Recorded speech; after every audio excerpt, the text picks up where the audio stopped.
In today's video, I'm going to teach you how to create and animate essential graphics in Adobe Premiere Pro. By the end, you'll know how to add clean titles and shapes, customize their look, animate them for motion, and save them as reusable templates to speed up your edits. First, let's open the graphics workspace so you have all the right panels in view. At the top of Premiere, click Graphics. If you don't see it there, go to Window, then Workspaces, and choose Graphics. This layout brings the essential graphics panel and the tools you'll need front and center. If things look off, you can always reset the workspace from the Workspaces menu to get back to a tidy starting point. Now let's add your first element.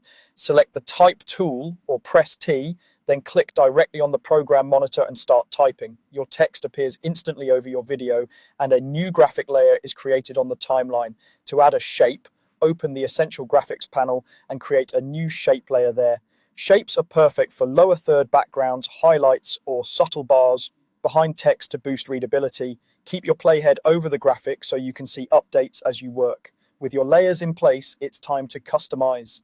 In the Essential Graphics panel, adjust the font, size, and color to match your brand or project style. Use alignment options to snap elements to the center or align text and shapes perfectly with each other.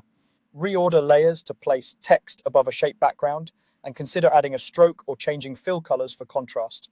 Naming your layers helps keep everything organized, especially if you're building more complex graphics.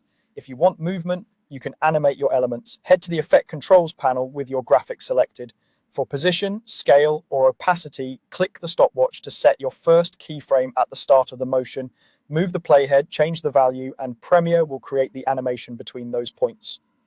Small, subtle moves like a gentle fade in or a slight upward slide often look more professional than big, fast changes. For smoother motion, adjust keyframe easing to soften starts and stops. Finally, save your hard work as a template so you can reuse it across projects. Right-click your graphic and